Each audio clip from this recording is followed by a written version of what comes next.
এবার আমরা দেখব কনিক্সের সাধারণ সমীকরণটা কি। সো কনিকের সংজ্ঞাটা কি? কনিকের সংজ্ঞাটা হচ্ছে যে এটা বেসিক্যালি একটা সঞ্চার পথ, এবং আমরা সঞ্চার পথের একটা চ্যাপ্টার ছিল সরলরেখাতে।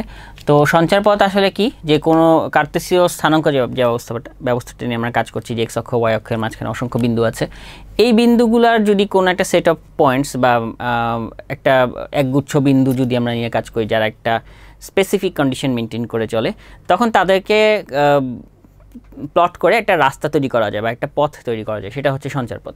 সো কনিক্সও ওরকম একটা স্পেসিফিক কন্ডিশনে এক্সেট বিন্দুর একটা পথ। তো এই বিন্দুর পথটা আসলে কোন কন্ডিশনটা মেনটেন করছে সেটা আসলে আমরা শুরুতে যদি দেখতে চাই। সো কনিক্সের এখানে যে ব্যাপারটা থাকে সেটা হচ্ছে একটা নির্দিষ্ট বিন্দু থাকে, আমরা ধরছি সেটা হচ্ছে এস, আর একটা নির্দিষ্ট সরলরেখা থাকে, আমরা ধরে নিচ্ছি সেটা সে এম প্রাইম। ওকে, এখন আমাদের একগুচ্ছ বিন্দু আমরা ধরে নিলাম যে একগুচ্ছ বিন্দু হচ্ছে পি, একটা সাধারণ বিন্দু ধরলাম যে একগুচ্ছ বিন্দুর সেটের একটা সদস্য হচ্ছে পি। সেই পি বিন্দুটা হচ্ছে আমরা ধরে নিচ্ছি এটা এক্স ওয়াই। এই পি বিন্দুটা এমনভাবে চলছে যেন এই পি থেকে এস এর যে দূরত্ব অর্থাৎ এস পি এবং পি থেকে ওই সরলরেখাটার লম্ব দূরত্ব পিএম, এই রেশিওটা অলওয়েজ কনস্ট্যান্ট থাকে। তার মানে কি? তার মানে হচ্ছে যে সে পি বিন্দুটা হয়তো এখানে না, পি বিন্দুটা হয়তো এখানে আছে ধরলাম, এখানে তখন এটা অন্য একটা চিন্তা করলাম যে P prime. So P prime থেকে এস এর দূরত্ব সেটা হচ্ছে এস পি প্রাইম, আর পি প্রাইম থেকে ধরলাম যে এখানে হয়তো এম ওয়ান ধরলাম, সেখানে এম ওয়ানের উপর মানে এই রেখাটার উপর লম্ব দূরত্ব সেটা হচ্ছে এটা। So P prime M one, এই রেশিওটাও আগের রেশিওটা মেনটেন করবে।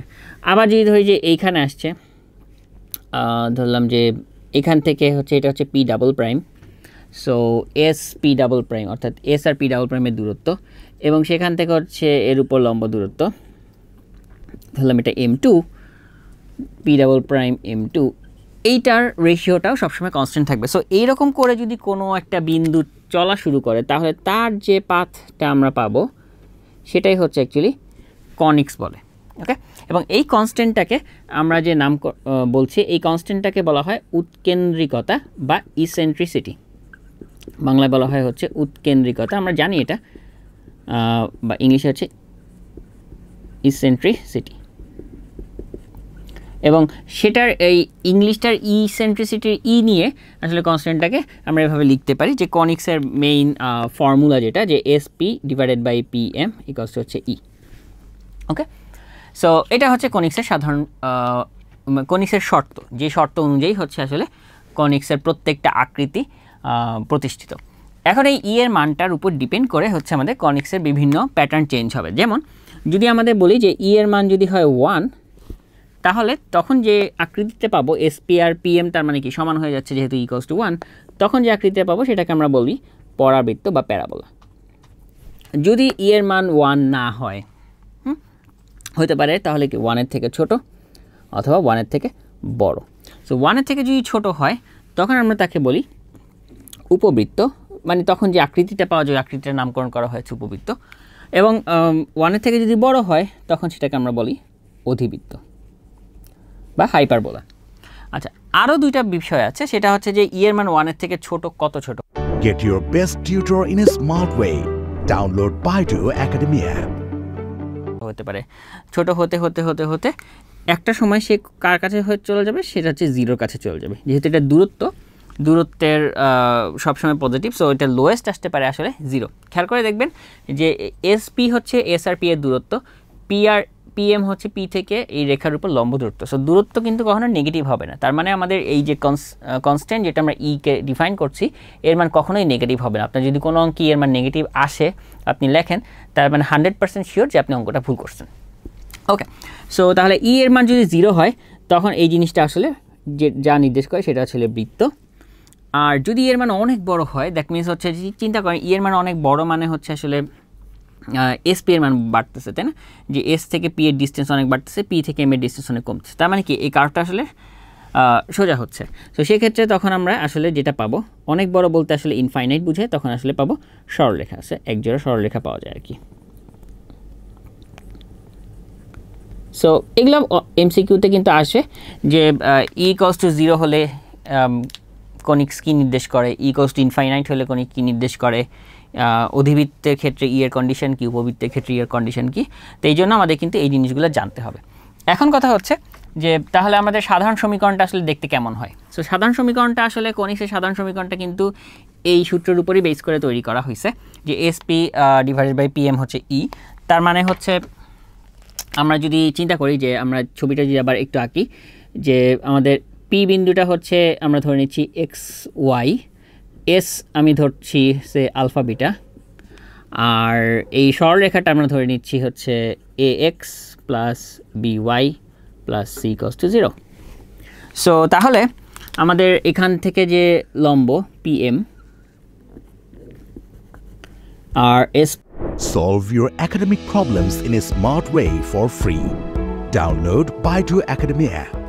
পি এটা হচ্ছে ডিস্টেন্স, এবং আমরা বলতে চাচ্ছি যে এই দুটার রেশিও হচ্ছে অলওয়েজ ই থাকবে। তো এসপি তাহলে কি, এখানে এসপি হচ্ছে আমাদের root over x minus alpha square plus y minus beta square, আর পি এম আমরা জানি একটা বিন্দু থেকে রেখা লম্ব দূরত্ব হচ্ছে modulus of a x plus b y plus c root over a square plus b square. So তাহলে আমাদের এই সূত্র অনুযায়ী আমরা যদি লিখতে চাই, তখন আমাদের লিখতে হবে এভাবে যে x minus alpha square plus y minus beta square root over equals to e into, আমরা পি এমটাকে ওই পাশে পাঠিয়ে দিচ্ছি, a x plus b y plus c root over a square plus b square, right? So এখন যদি আমরা square করে দিই তাহলে হচ্ছে x minus alpha square y minus beta square, এখানে হয়ে যায় ই স্কোয়ার ইন্টু উপরে হচ্ছে a x plus b y plus c whole square, নিচে a square plus b square. So basically এটাই হচ্ছে কনিক্সের সাধারণ সমীকরণ, রাইট? এখন এখানে আপনার যদি ই এর মান যদি 0 হয় তাহলে সেটা চলে আসবে বৃত্তের সমীকরণ, ই এর মান যদি সে 1 এর নিচে হয় তাহলে উপবৃত্ত, অধিবৃত্তর জন্য ই এর মান 1 এর বড় হবে, 1 এর সমান হলে হচ্ছে পরাবৃত্ত, এবং যদি ইনফাইনাইট হয়ে যায় তখন যেটা হয়ে যাবে একজোড়া সরলরেখা। আচ্ছা, তো এখন তাহলে আমাদের এই জায়গাটাতে যেটা আমাদের নির্দেশ করছে যে আমরা কিভাবে এখান থেকে এই ব্যাপারগুলো পেতে পারি। আচ্ছা, সো এইবার আমরা আরেকটা জিনিস দেখি যে এখানে এই জিনিসগুলোর নাম কি। আমরা তো বললাম যে ই হচ্ছে উৎকেন্দ্রিকতা এবং ই হচ্ছে যে সেই কনস্ট্যান্টটা যেটা আসলে মেনটেন করছে। এই যে নির্দিষ্ট বিন্দু, এটাকে আসলে বলা হয় হচ্ছে উপকেন্দ্র বা ফোকাস। আর এই নির্দিষ্ট সরলরেখাটাকে, এটাকে আমরা জানি, এটাকে বলা হয় দ্বিকাক্ষ রেখা বা নিয়ামক রেখা, আর ইংলিশ হচ্ছে ডিরেক্ট্রিক্স, ডিরেকশনাল এক্সিস বলে অনেক সময়। Get your best tutor in a smart way. Download Baidu Academy app. ওটাকেই ডিরেক্ট্রিক্স বলা হয় আর কি, ঠিক আছে? তো আমাদের কিন্তু এরকম অনেক কোয়েশ্চেন আসে রিটেনে, বিশেষ করে যে উপকেন্দ্র দেওয়া আছে, দ্বিকাক্ষের সমীকরণ দেওয়া আছে, পরাবৃত্তের সমীকরণ নির্ণয় করো বা উপবৃত্তের সমীকরণ নির্ণয় করো বা অধিবৃত্তের সমীকরণ নির্ণয় করো। তো এইসব ক্ষেত্রে মনে রাখবেন যে যখন আপনাকে উপকেন্দ্র এবং দ্বিকাক্ষ দেওয়া থাকবে, এটা পরাবৃত্ত হোক, উপবৃত্ত হোক আর অধিবৃত্ত হোক, আপনাকে অলওয়েজ এই সূত্র দিয়ে কাজ করতে হবে। অর্থাৎ সূত্রটা হচ্ছে সিম্পল, এসপি ইকুয়ালস টু হচ্ছে ই পিএম। জাস্ট পরাবৃত্তের ক্ষেত্রে ই এর মানটা হচ্ছে 1, সেটা যখন এসপি ইকুয়ালস টু পিএম হয়।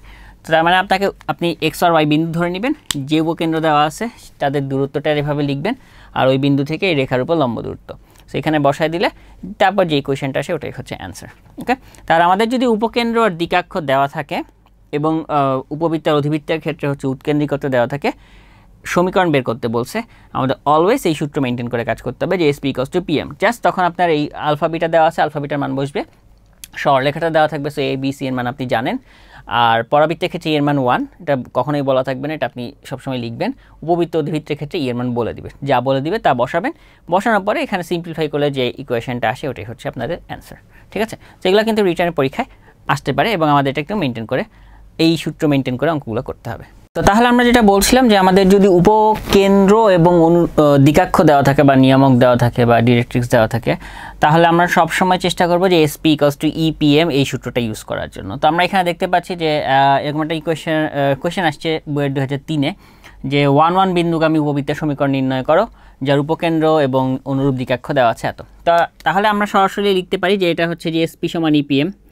তাহলে SP = হচ্ছে EPM। এখানে আমরা দেখতে পাচ্ছি যে এর মানটা দেয়নি, রাইট? বাট এখানে আরেকটা কন্ডিশন দিয়ে দিচ্ছে যে উপবৃত্তটা হচ্ছে 1 বিন্দু দিয়ে যায়। সো পরবর্তীতে আমরা এটা ইউজ করব। সো আমরা আগে শুরুতে লিখি যে SP = EPM। আমরা একটা কাজ করতে পারি, এখানে স্কোয়ার করে দিতে পারি, সো দ্যাট হচ্ছে আমাদের ওই যে মডুলাস বা রুটের ঝামেলাটা চলে যায়।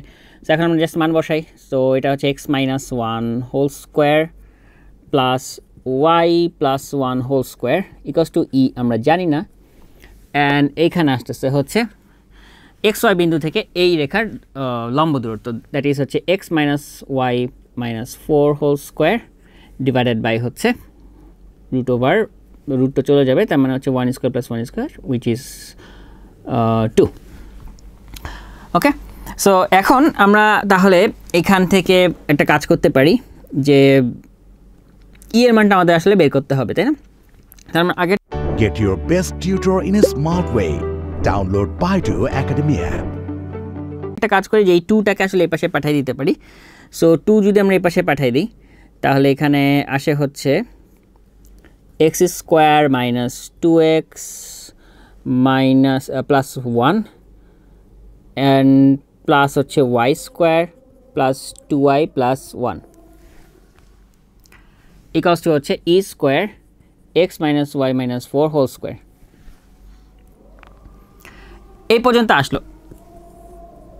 এখন কথা হচ্ছে আমাদের আসলে এর মানটা জানা থাকলে কিন্তু আমরা আসলে এখানে অ্যান্সার বলে দিতে পারতাম, কিন্তু আমরা এর মান জানি না। সো এটা যেহেতু জানি না, আমরা তাহলে জানি যে এই যে ইকুয়েশনটা বা এই উপবৃত্তটা আসলে 1 বিন্দু দিয়ে যায়, দ্যাট মিনস 1 বিন্দুটাকে দিয়ে আমরা এই উপবৃত্তটাকে সিদ্ধ বা বয়েল করতে পারবো। ওকে, সো আমরা যদি এটাকে বয়েল করি তাহলে আমাদের এখানে আসে 2, এটা হচ্ছে 1 - 2 + 1 + 1 + 2 + 1 = হচ্ছে E² 1 - 1 - 4 হোল স্কোয়ার। সো এখান থেকে যে আমরা হিসাব করি আমরা E² এর ভ্যালু পাবো হচ্ছে হাফ। তো E² এর ভ্যালু পাবো যদি হাফ পাই, তার মানে হচ্ছে E এর ভ্যালু হচ্ছে 1/√2। সো আলটিমেটলি হচ্ছে এখন আমাদের তারপরে এই এর ভ্যালুটা যদি এখানে বসাই দিলেই হচ্ছে আমাদের লাস্টে ইকুয়েশনটা চলে আসবে। সো আমাদের তাহলে ইকুয়েশনটা হবে এরকম যে 2 এখানে হচ্ছে x² - 2x plus y² plus 2y plus 2 = হচ্ছে 1/2 ইন্টু হচ্ছে x - y - 4 হোল স্কোয়ার। তারপরে এখানে এখন একটু সিম্পলিফাই করলে যা আসে সেটাই হচ্ছে আমাদের অ্যান্সার। ওকে, তো এইটা যদি উপবৃত্ত না হয় অধিবৃত্ত হইতো তাহলে কিন্তু আসলে একই রকম অ্যান্সার আসতো, মানে একই রকম ওয়েতে আমরা কাজ করতাম।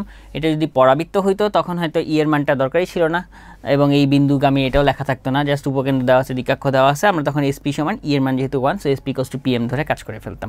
এবং এই টাইপের অঙ্ক কিন্তু বোর্ড পরীক্ষায় অনেক আসতো, যে পরাবৃত্তের ক্ষেত্রে এই টাইপের অনেকগুলো অঙ্ক আছে। অনেক সময় আমাদের শীর্ষ দেওয়া থাকে, দিকাক্ষ দেওয়া থাকে, তখন আমাদের উপকেন্দ্র বের করে নিয়ে কাজ করতে। Solve your academic problems in a smart way for free. Download Baidu Academy app.